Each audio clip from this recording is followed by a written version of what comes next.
Welcome to the Real Life Diabetes Podcast.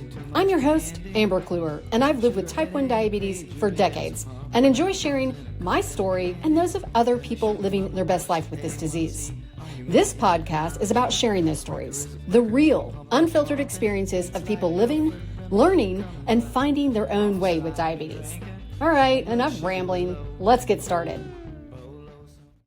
Okay, it's been rush week here at the University of Oklahoma, and watching all of my friends' kids go through rush, I just started thinking about what a terrible time that was for me for so many reasons, but I didn't think about diabetes being one of them, but things are so different now. And so I literally scouted the US over to find someone with type 1 diabetes who's been through rush in the past couple of years. And I was lucky enough to have a friend who has a cousin with type 1 diabetes who went through rush just a few years ago. So I'll introduce my guest, Bret Marbach. And Bret, let's talk about your diagnosis. Let's do it. I was 6 years old when I was diagnosed. I was in kindergarten. Pretty much what happened was I was super thirsty, was losing a bunch of weight, frequent urination. My parents knew something was wrong. Got pulled out of class one day, went to the doctors, and I was 3:30. Went to the hospital, and that was pretty much it. And do you have a family history of type 1? No, but we have some autoimmune diseases within our family. If you don't mind, because I did a deep dive after we had our initial phone call, Mm-hmm. Can you share a little bit about your other autoimmune disease? And did you have it before or after having type 1? So I have thyroid disease, and I got diagnosed with that shortly after I got type 1. And my doctor told me that a lot of times they coexist. So yeah. Okay, so, and forgive my ignorance. So Mhm. is that Hashimoto's? Or Yes, is it is. And I honestly didn't know it was Hashimoto's until a few years ago. well, and in doing my little deep dive, and we're not going to talk about it today. We're not going to go into it because I think I need to do a lot more research. But Mhm. uh, the combination of the two and hormonal factors, there's so much more. So you managing both of those autoimmune deficiency diseases it's a lot, Yeah. lot. Um, but I'm glad you got those diagnoses maybe close to each other because maybe that made the process a little bit easier. Yeah. It definitely did. And like being diagnosed with diabetes at 6, definitely helps because you don't really remember life without it. Yeah. Yeah. Yeah, I hear that for sure. Mhm. Okay, so let's talk about, because I'm a huge advocate for individualized care. So what is your current, are you on a pump, CGM? What are your choices there? Yeah, so I'm on the Dexcom G7, just switched recently from the G6. And then I'm on the T-Slim like tandem pump that talks to the Dexcom. Yeah. Hmm. It's I'm glad. Okay, I can go down that road so far. Um, so let's jump into Rush. I'm going to share, like, I think about my preparation for Rush was painting my toenails, um, just being, well, there's so many things there, but diabetes at that time, I didn't really think about it Hmm. because I was giving an injection in the morning, I was giving an injection in the evening. So I didn't really think about it being present. I think I ate raisins going from house to house just in case because I was fearful of a low. I don't remember carrying a glucometer. We didn't have CGMs then. So that's what my experience was. And the fear of being low in a scenario like that was terrifying. So let's talk about, what did you do to prep to go to Rush? I think it's kind of funny that you say like you didn't know because it's honestly like sometimes knowing your blood sugar all the time makes it like worse. Because Hmm. it makes you like more aware of it. But for preparation, it's I thought about all the other stressful things I've done in my life with diabetes and been able to get through. So I think something super important is reminding yourself that you can do anything as a type 1 diabetic, Yeah. no matter what it is. And obviously, rush is super stressful and you're moving around all the time, and maybe you don't have time to treat your low or change your pump set or whatever. And that's really scary to know. Yeah. But I think something really important I did was making sure to tell people around me. So Okay. usually you have recruitment counselors. that leads your group around rush. So just having one of them aware, just in Yeah. case you need to be pulled out or something. So it's super important, obviously, to advocate for yourself. And also just always having stuff on you. So like my go-to low stuff is like a pack of Gushers, and having my rush bag have 30 of those. Yeah. Because you never know is super important. Um, but it is really a really stressful thing, and I really try to give myself grace if, at the end of the day I'm 250 because it's a stressful day, your adrenaline's pumping. So, Yeah. yeah. And because with the University of Oklahoma, I don't even know how many sororities we had at the time. There were a lot, hmm and it's growing. How did you? So was it a full day event, and how many days did it last? So I think Rush was 5 days total, maybe longer. But the first day, I'm not sure how it works at Oklahoma. This is how it is at the University of Wisconsin. But the first day, you're basically in like a convention center, and I'm not sure how many chapters we have, maybe 12, 13. Mhm. Um, and you're basically going in 13 different rooms, if it's 13 chapters, 13 different rooms for 20 minutes talking to these girls, and that's round one. And you're there all day. Like I was there from 7 a.m. to 7 p.m. and Wow. didn't really have a lunch break. So, having your snacks, having water, and all that stuff is super important. And, you do have breaks between some of the houses, but sometimes you have four houses in a row. So, yeah. Wow. Yeah, that's a lot. hmm Man, so many things. Did okay with because did you have to wear dresses the whole time? Yeah. For not the whole time. The first 2 days were jeans, so that was very nice because then Yeah. you could put gummies in your pocket if you really needed to. So, but then the last couple of days were dresses, and that's very stressful. Putting your pump in the back and not Well, being and able to that's part of access it it. too. It's like you with the everybody's stressed out about getting dressed up and in the heat of the summer to doll yourself out, and then the other factors there. So with the tubed pump, what did you do? Where did you put things? So usually I like with all the dresses I wear, I put it on the back, like if you can, Oh like yeah. and like put the screen facing in, but that's also difficult because I can't really do it myself. Like someone else has to do it for me, and then like I gotta weave the tube down to my site because I put my sites like on my back. So it's a complicated process, but it works. Is it super comfortable? No, but Right. that's the job done. Did diabetes come up in any conversation through the rush process? No, it did not. Hmm. I think about some of the interviews I've had through scholarships or whatever, and one of the questions was something that you've overcome or been your biggest battle. So that's immediately what I think of if you have FaceTime with people. So diabetes didn't come up at all. So did you have any alarms go off?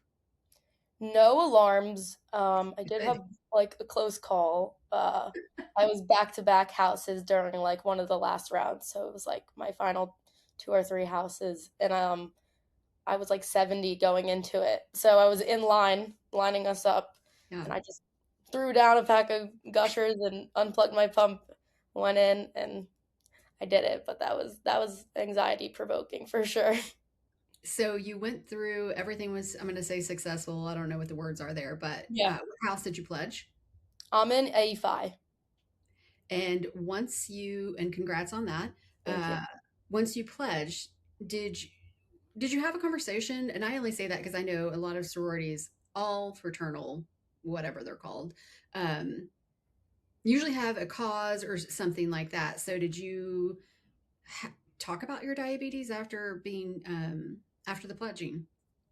Not oh, actually I did. Yes, we do have like there's some like pledge class, team bonding things, stuff like that. Yeah, So it was kind of like the whole PC was there, and we were all went around like talking about, things in our life, stuff like that, kind of just to bring us closer. And I did talk about it then and there, and I was just saying how it takes some time for me to get comfortable, but once I feel comfortable in a place, I'm able to share it. So it's nice to be yeah. able to share it.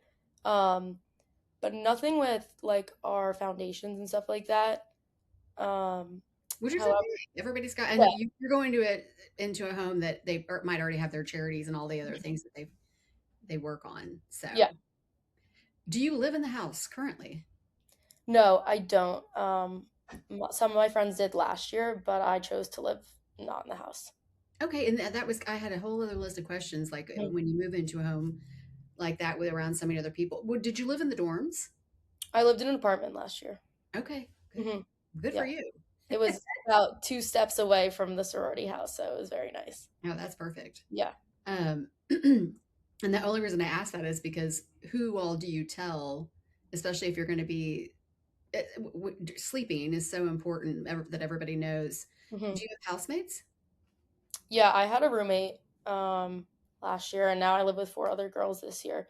But my mom makes them keep their ringer on for her, like the emergency bypass, and my two best friends here follow my Dexcom, so I have a good safety net. Okay, well that is great to know. Yeah. Do they ever? No one follows me, and I've never let I don't think except for maybe a doctor if I was ill or something. But do your friends freak out about any of that kind of stuff?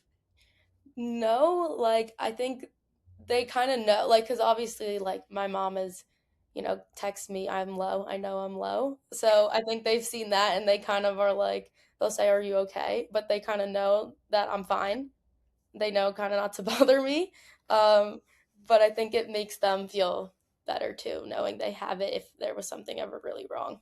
Yeah, that's great. Do you Mhm. keep glucagon? Yes, my mom is very, very like persistent about me having that around. I've never even owned one. Yeah, I mean, I don't think I'll ever, knock on wood, use it, but she always makes me go get the prescription at the pharmacy. I'm like, I don't know anyone that uses this. Yeah, there needs to be like a little side class as to if shit hit the fan, how do you use glucagon and all the things. Now they've got the Yeah, inhalable and stuff. And I mean, hopefully nothing like that will ever happen. But yeah. that kind of leads me into the next area is like I think about my college life. Mhm, Granted, like I said, I did not, I dropped Rush. I don't know if I mentioned that just a second ago. I dropped Rush, I think 2 days before pledging and for various reasons. But I look back on all of that and think about college life that first year in particular. mhm. It's Christmas miracle I'm still alive because I lived the the typical college life as a freshman and the good, the bad, and the ugly. So, how are you adjusting, or how did you adjust? Let's be honest. I mean, there's beer Yeah, drinking, there's staying up too late, there's card games, blah blah blah. Let's talk about your social life. yeah. I mean, it's definitely an adjustment. College is an adjustment for everyone, but learning how to handle it with diabetes is a whole other mountain. Like, not gonna lie, my A1C definitely went up after first semester. But, because I mean, you're eating at the dining hall, you're ordering in, like, got to figure that out. But I think it's super important, like I'm saying before, like, tell the people around you, because if you're going out and you don't feel right, just knowing that you have someone around you is super important. But for me personally, I really pride myself on like my responsibility. So because I know it's there. So I'm like super aware of it. I really try to like always bring gushers with me, gummies, whatever it is, just to make myself feel better. Sometimes I'll bring, if I'm gonna be far away from my dorm, my apartment, I'll bring extra sight, yeah, too. Oh yeah, that's Um, yeah. just in case. But I think like again, adjusting to college life, you really have to like give yourself grace to figure it out because it's not easy and you're doing new things and maybe you're want to go on a walk with your friends and your blood Yeah. sugar's low, like you got to give yourself grace to advocate for yourself, do things that you still want to do, but also you need to remember to take care of yourself. Well said. Yeah. When you still lived with your parents, Hmm. did you? And I only ask this because I mean I took over the reins of my diabetes upon my diagnosis at age 8. My parents were always really supportive. I had everything that I needed and things like that, but I really did take charge. And so, were your parents really involved in the day to day, or were you someone like myself who just picked up the needle and was like, "Let's do this"? I think a little mix of both. Like my dad, honestly, like my dad did my sites for a long time just because I was like scared. But Yeah, he could do my site, my Dexcom, but he could not tell you like how to change my basal rate or like what a carb ratio is. But like and like same with my mom, but she is so on top of my Dexcom and handling like prescriptions and stuff like that. But I really take control when it comes to like carb counting, bolusing, and stuff like that. I would say definitely more towards middle school is when I was like the leader. Yeah. Yeah. Well, and now that you're on campus, you're in your junior year. Mhm. Do you wear your gear to where it can be seen? Yeah, I wear my Dexcom's on my leg, so you could see it sometimes depending on what I wear. And then my pump, it's on my waistband. I don't really care. I see Yeah. people stare at it. I'm like, okay, you can stare at it or you can ask me. Like, it's really not that big of a deal. I like that Yeah. mentality for sure. Mhm. I always feel like I hid everything in the beginning, and Yeah. having somebody stop me at like Whole Foods, I was like, "Ah, you're one of us," and I'm like, "Yes, Yeah. I am. Yes, yes." And I it's, agree. do you know anybody on campus that has type one? No, I don't have any type 1 friends, and I can't really think of anyone off the top of my head, which is crazy because it's such a big school. Yeah. Yeah. Well, and it made me think of, there's a group called the Diabetes Link, and they have different chapters in every major university, as far as I know. And I'll put this in the show notes, but it immediately made me think of you, because there could be a chapter there that you could have some homies, for lack of a better term, because I always think about having somebody in your neck of the woods if you run out of a Dexcom or if you Mhm. need extra pump supplies. Knowing somebody is always beneficial. Yeah. Yeah, I totally agree.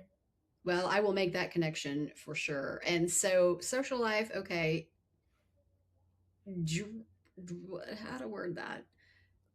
Drinking with friends. Uh, I in college I drank a lot of beer Yeah. and gained a lot of weight. There was all the traditional freshman stuff. Yep. Have you found navigating a social life as a person living with type one okay, difficult, extra things to think about? Definitely extra things to think about. There's all these new people, and as much as you don't care about showing your pump, when you meet someone, they might be like, "What the heck Yeah, is that?" But going out with friends and stuff like that, you kind of just have to figure out what works for your body. So, personally, for me, I try to stay away from super, super sugary stuff, yeah, just because I don't want to spike and then yeah, have a big plummet. But there has been many points where I haven't been able to avoid that, and it happens, and you yeah. gotta just live with it. And I think that if you don't live with diabetes, and parents, I'm sorry to even bring this up, but sometimes when you're really low, it's the equivalent of being intoxicated. Yeah, So we have to think more about that, alcohol or not. If you were to be pulled over, are you going to sound like you're drunk? And all the other factors there. And your friends know what to do. If I say that, I mean, we are all a wreck at different times, depending yeah, on the scenario. But yeah. if you were seriously low, would they know what to do?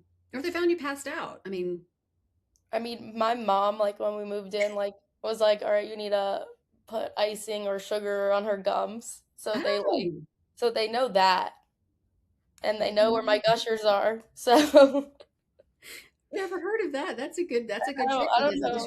your Yeah, body's going to take it in quickly. yeah. I don't Wow. know if that's real or true. That's just what my mom tells me. Well, we'll take that, and Yeah. that's a good, it will, see, I'm gonna not say anything else to that.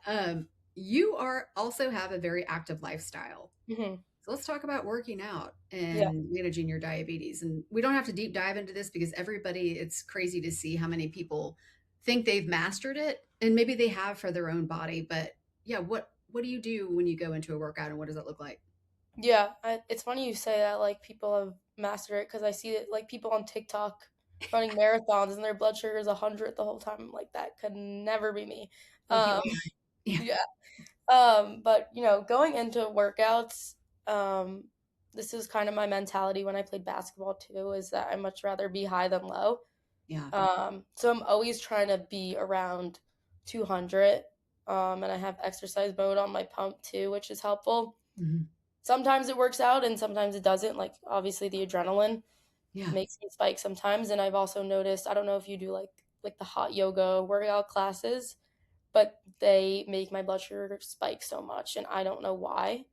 I don't Mm, know if you know like the science behind that, but those really make my blood sugar go high and then like plummet.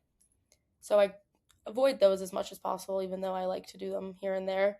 Um, but yeah, working out, it's a matter of always having stuff with you, properly eating and hydrating before, sure.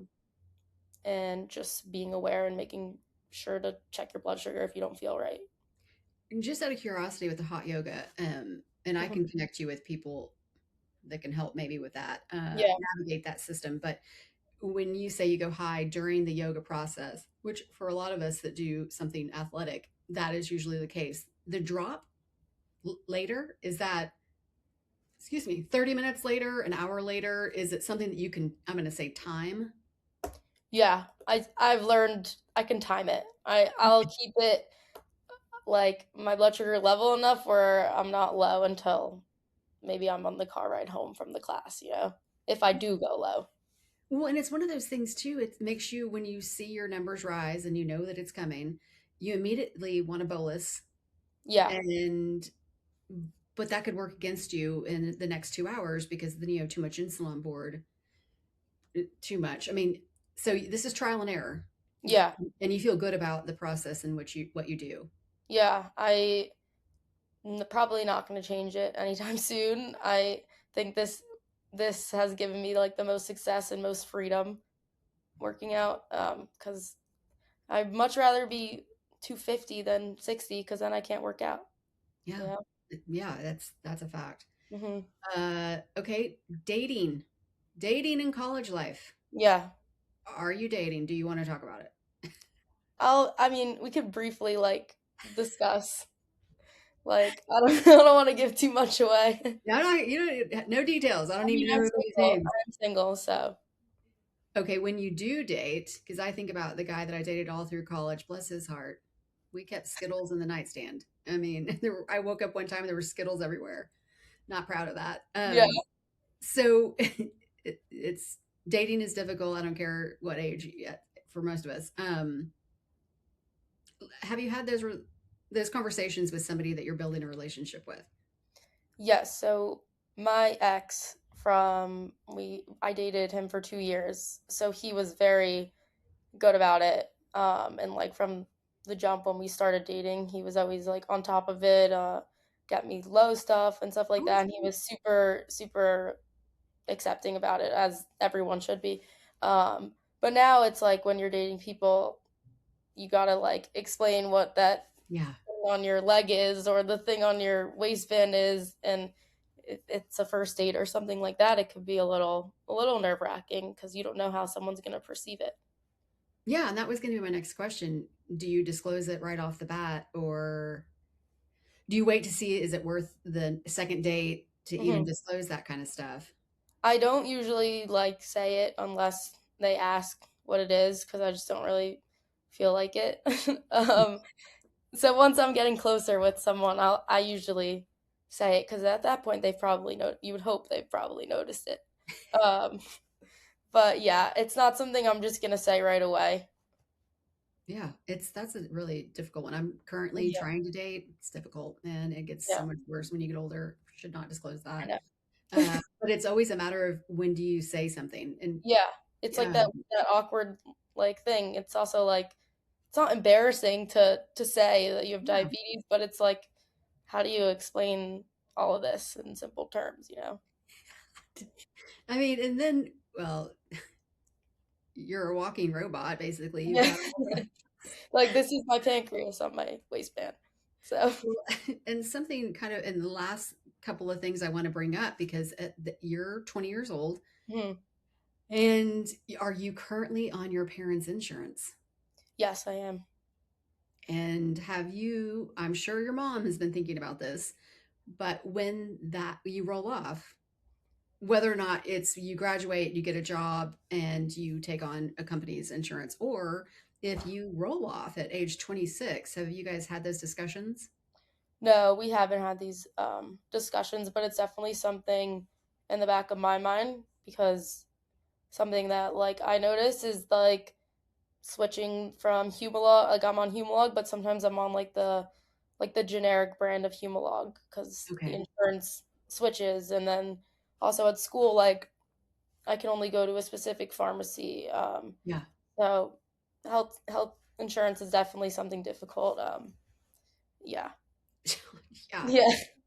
There's no, and the sad, well, I'm going to say the sad thing because we all deal with it is Mhm. this is something that's never going to go away. Yeah. Um, yeah. And this is an odd question. And I was not actually going to ask this, but with all the news right now about the cure for type 1 diabetes, have you Mhm. followed any of that?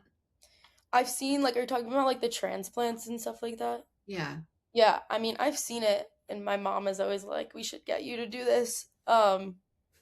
I don't know how I feel about it. I, I obviously would take the cure, like you would too, right? Sure. But it's a little like, I don't know. It's like my life. Okay, and here's another question for you. And I Yeah. just interviewed a really good friend, and he was diagnosed in college where Mhm. I was super young. What does a cure look like to you? Yeah, I mean, a cure to me would be like not having to worry about blood sugars, being able to work out free and Yeah. not having to bolus, basically just free. But yeah, and not having like a pump or to wear anything. That would be a cure to me. I was saying to a friend who was in town recently, and she was my partner in crime through high school. Hmm. Future episode coming with her navigating my diabetes in the high school and college years. Oh boy. Uh, because I never thought anybody, I'm going to say noticed, but obviously she did. But I lost it. I lost my whole train of thought. Welcome to perimenopause. Just get ready for that because you'll lose everything. If I don't have it staring in front of me, I will forget. Um, We were talking about what a cure would look like. oh, yeah. And I think Yeah. about, thank you, spontaneity. I can't even say that word, but being able to just grab a bag like my bathing suit and some stuff and hit the road, Yeah. that would be a cure for me because my friends only in the past, I'd say 15 years, have realized I have a checklist and I become obsessive compulsive about making Mhm. sure that I have all these things. Do you feel like you have everyday freedom in life, or is it, oh, wait, I need to think about all these things? Definitely not freedom. Like if I'm going on a walk to the grocery store, I have to think about what my blood sugar is and if I need to bring low stuff. If Yeah. I'm going to a dinner with my friends, I have to think about that. I have to think about what I'm gonna wear and how my pump's gonna look on that. Like it's not freedom for sure. And just out of curiosity, when those things go through your mind, because I don't think I know now after years of therapy and all that stuff, that wasn't a Mhm. conscious thought going to dinner or doing some things. Um, Now that I look at all that, all those things were going through my mind. So do you feel like it's something that is just because you were so young, it's an automatic, you've got a little checklist and you do it, or is it, oh damn, I need to think about, do I have all this? I think for everyday life, it's more of like a everyday checklist. Yeah. Um, and then like traveling and stuff like that is more of a bigger to do list.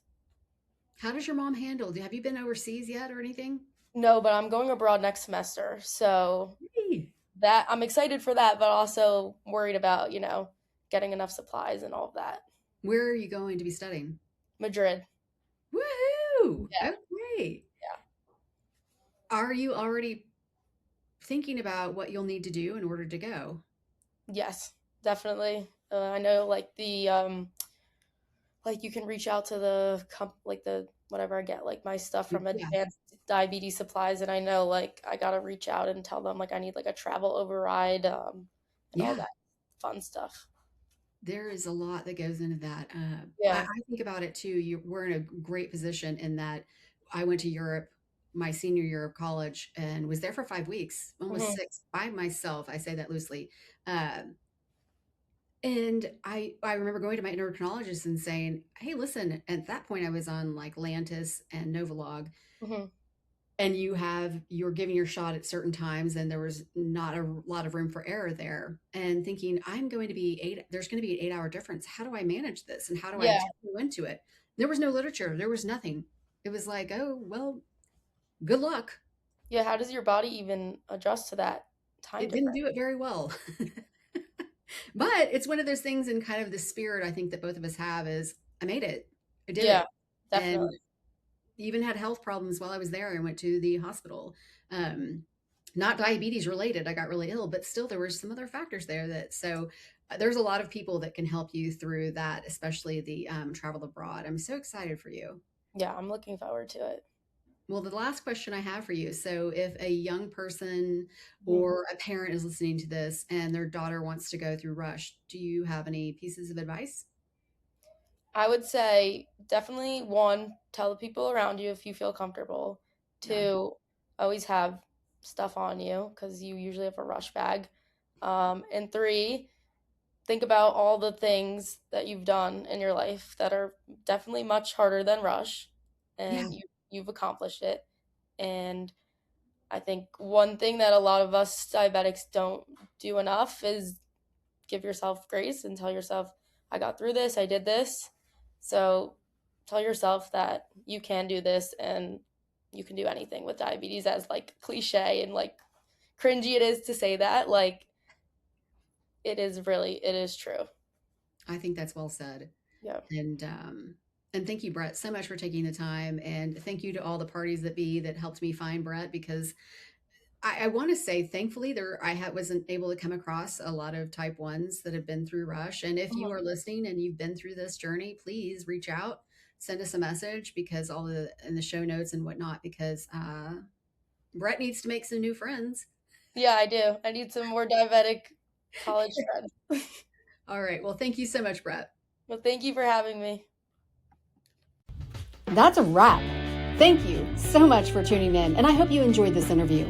If you are interested in sharing your story, please shoot us an email to info@diabetesdailygrind.com. Cheers to the highs and lows, everyone.